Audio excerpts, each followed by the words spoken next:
pwesto ang isang sundalo dahil nga siguro hindi na niya masikmura ang pamumuno ni Ngiwi. Kaya ang tanong ko kaagad sa inyo, bumitiw lang ba ito dahil nga akla di umano ang Pangulo or Becky? Or bumitiw dahil nga po kurakot? Or maybe bumitiw dahil inutil? Alright, sino ito? Ito po ay si Colonel Audio Monggao. Pero bago natin basahin yan, saan nanggagaling yung sinasabing akla yung Pangulo? Well, doon nga po yun sa pasabog ni Dean Chase na ito daw si Ngiwi ay nagpabembang sa Jewettel sa halagang 2.3 million. Ooh! Kayang-kaya akong laitin ni Ngiwi kung totoo ito, di ba? Hoy, Maui, wala kang karapatang maging akla. Wala kang datong. Magpakalalaki ka na lang. Kung akla ka tas wala kang pera, tumigil ka, Maui. Parang gano'n na. Yun kasi po yung sabi sa amin, lalo nung bata ako, wala kang karapatang maging akla kung wala kang salapi. Dahil yun din ang impression sa akla, magbabayad ka ng salapi para ikay patulan ng lalaki. Oh. Pero syempre minsan, 'di ba, nasa paghihitsura naman 'yan, nasa pag-uugali, 'di ba? Minsan ay hindi nakikita yung physical na kaanyuan ng tao, kaya ka 'di ba nagugustuhan or aayawan ng kapwa mo. Si Ngiwi, siya ba ay maalindog? Siya ba ay kakit-akit para patulan ng lalaki? Bakit siya nagbabayad ng 2.3 million kung totoo itong mga pasabog ni Dean Chase?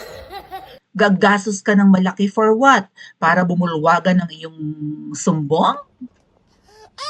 Dahil mo namang datong, tama ba? Oh, where were we? So, bumitiw itong sundalo. Siguro hindi niya masikmura, no? Not because pinagdududahan ang gender ni Ngiwi, but dahil nga po, hindi tama ang ramdam sa Pilipinas. Shoutout sa mga nanonood sa Pilipinas, good evening. Ramdam sa Pilipinas ang pagiging inutil ng leader nyo.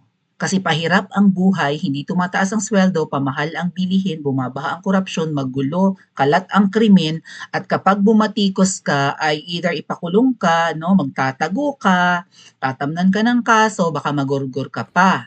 Ngayon kung may pwesto ka, tumahimik ka, dahil kung hindi, sibak ka. Aba, parang hindi naman siya akla kasi kaya niyang sumibak ng mga ng katulad yan, militar ito no? Tama? O anyway, basahin natin itong news mga kababayan. Kakasalita lang nito na bumitiw siya Actually, ang daming humanga dito mga tet kuya, no? Kay Odi Monggao. Humahanga sa katapangan niya kasi siguro nasa pwesto siya pero nagsalita ay kaso mo sinibak nga mga tet kuya. Yan Colonel Odi Monggao, ito kaya ilahing Mindoro? Mindorense ba to? Shout out po, sir. Kinumpirma ng mga opisyal ng militar na tinanggal sa tungkulin ng ang Philippine Army officer o opisyalis ng militar ng Pilipinas na si Colonel Odi Monggao matapos umano'y magpahayag ng pagbawi ng suporta. Ay bakit? Nakakalungkot, no? Well, nakakahanga na merong isang matapang, may balls, 'di ba? Yeah, na nakikita niya na papunta sa pusali, kumunoy ang Pilipinas.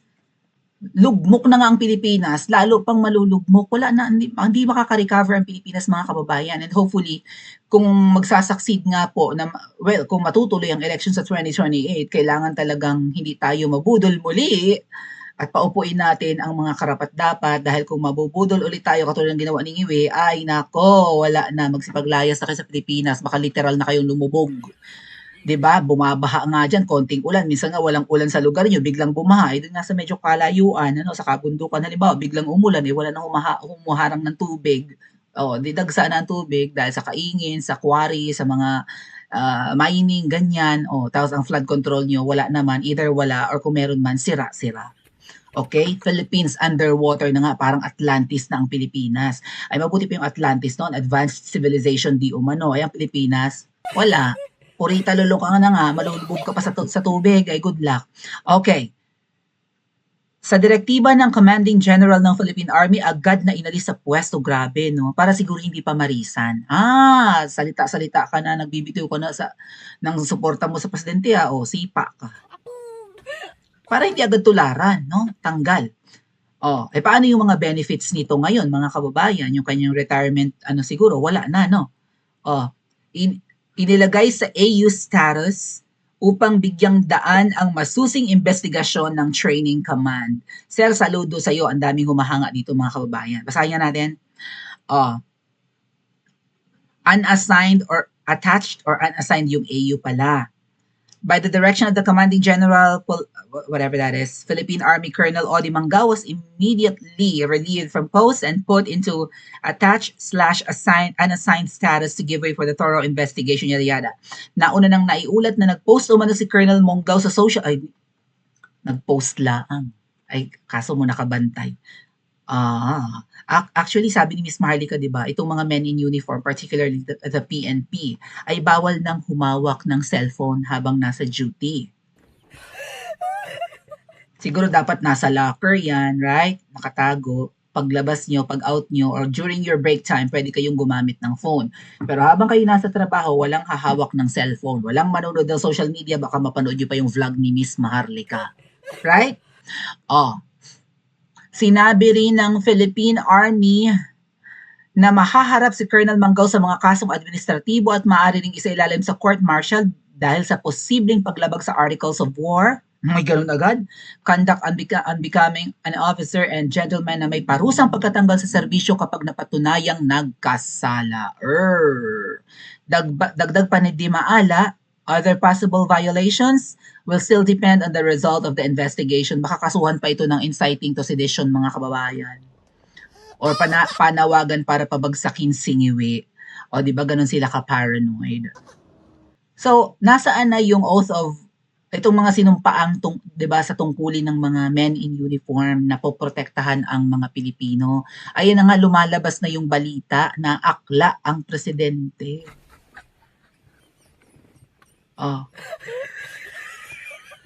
So, yeah, pag-uusapan natin yan later, pero yung mga nakita kong post dito from balita ngayon na ayan, ni-relieve, no? Bumawi ng support. Ito si Malutikia.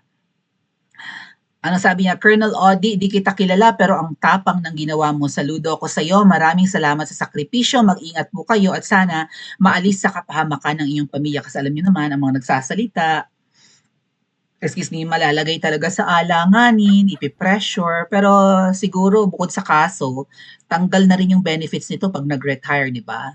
So nakakalungkot.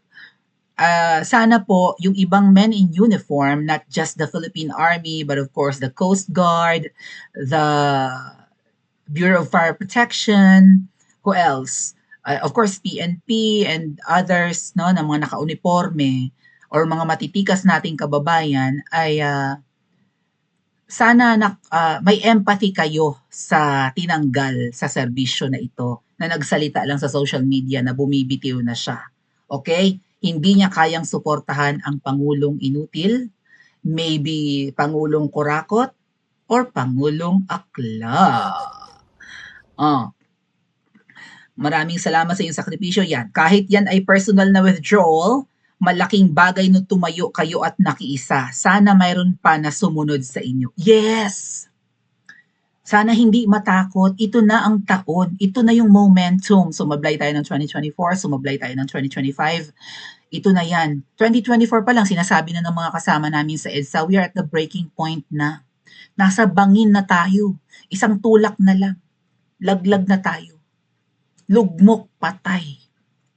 Mahuhulog na tayo sa kumunoy or mahuhulog na tayo sa bangin, hindi lang sa kumunoy kapag hindi pa tayo kumilos. So, ang pinakamaganda sigurong mangyayari dito mga kababayan ay may mga ma-inspire at bumitiw na rin sa pwesto. Lalo pat, 'di ba, may binabalak na one-time, big-time rally sina former Governor Chavit Singson. Ito na yung pagkakataon eh. And then sumama sila, no? Hopefully, dumami pa. Ano ba yung sinabi ni Colonel Odi na ito? O may isa pa, may nagsalita rin, baka retired general.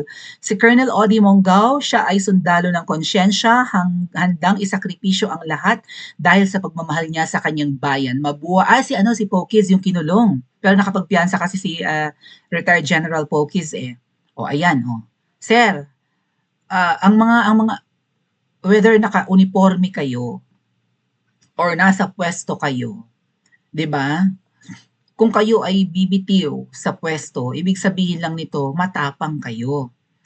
And may pakialam kayo at mahal niyo ang inyong kapwa Pilipino. I mean, sana itong mga hindi lang po ang mga men in uniform, kundi lalong-lalo na yung mga mayayaman, ano, mga billionaires halimbawa, and also yung mga nasa pwesto, well, good luck na lang talaga kasi karamihan sa mga politiko, alam niyo naman, no, mga magnanakaw rin. Pero kung sila ibababa lang, right? Makikipagkapwa, lalo sa mga mahihirap na lugar.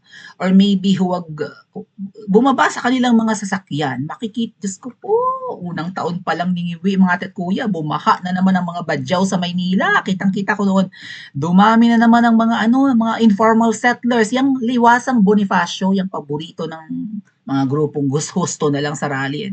Hanggang 2028 daw silang magrarally dyan.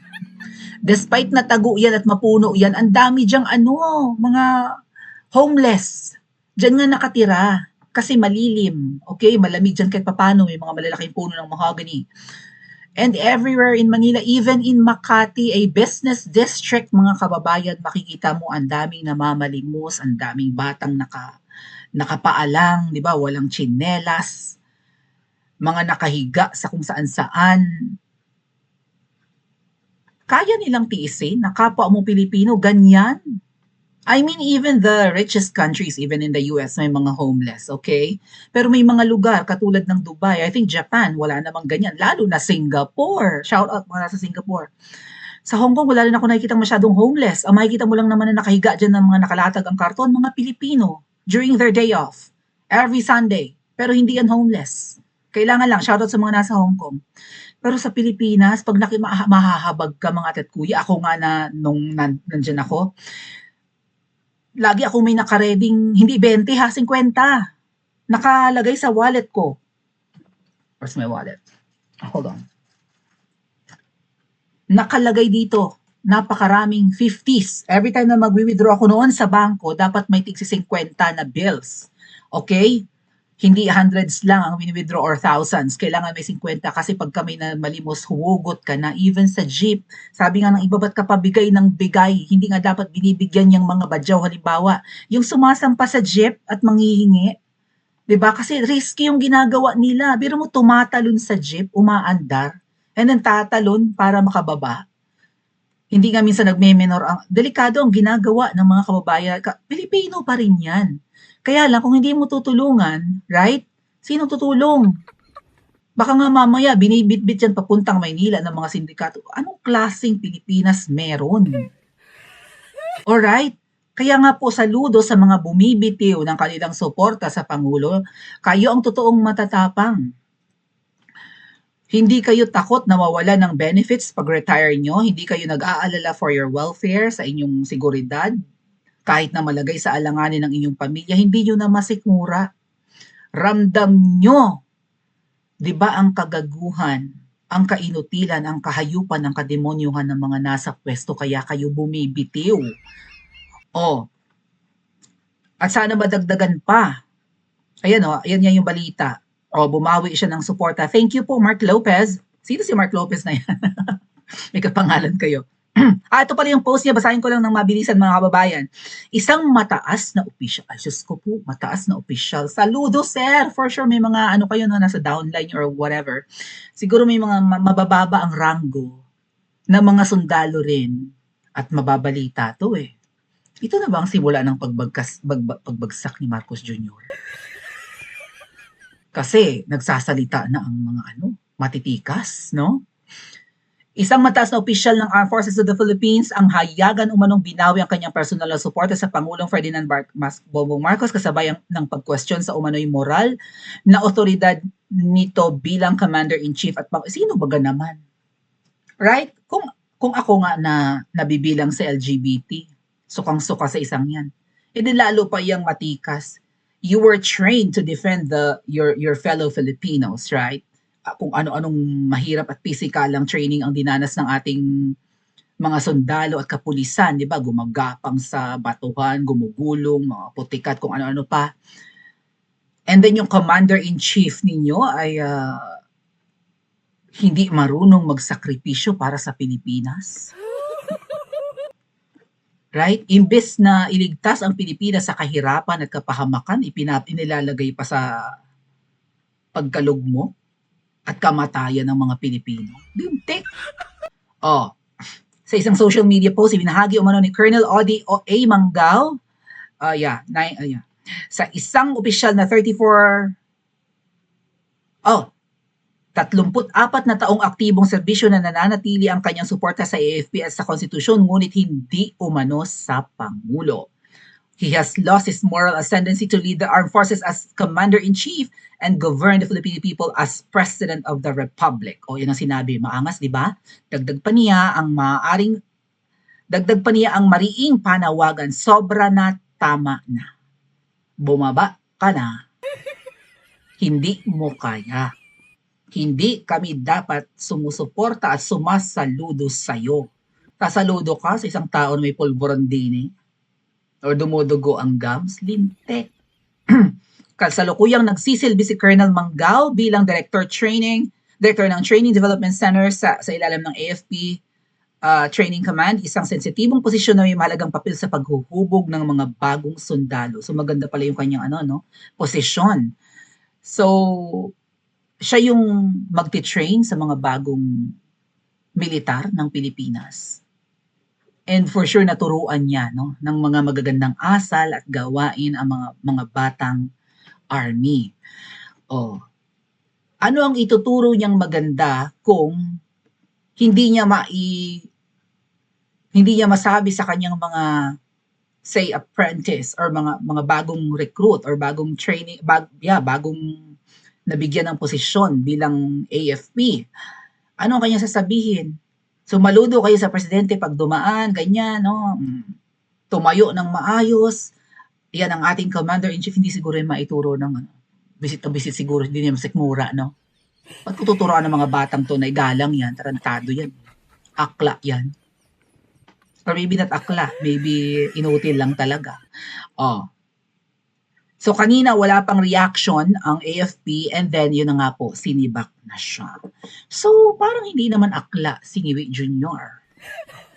Kasi kaya niyang manibak Kaya niyang manipa, right? Ng mga hindi na sumusunod sa kanya at bumibitiw sa, hindi mo ako ginagalang, ha? Ayaw mong sumaludo sa akin bilang commander-in-chief mo, Nasa ilalim kayo ng aking pamumuno. Nasa executive branch kayo, ako ang chief executive officer, tapos sasabihin mo hindi mo na ako kayang igalang, tanggal ka. Hindi tanggal na. Diyos ko. Anong sabi ng mga netizen? Simula na. Okay. Sabi ng isa sa ating kababayan, start na. Simula na ba mga kababayan ng pagguho ng kastilyong buhangin or matagal nang gumuguho kaya lang pautay-utay? Pa-comment nga po sa comment section at panoorin ang susunod na video.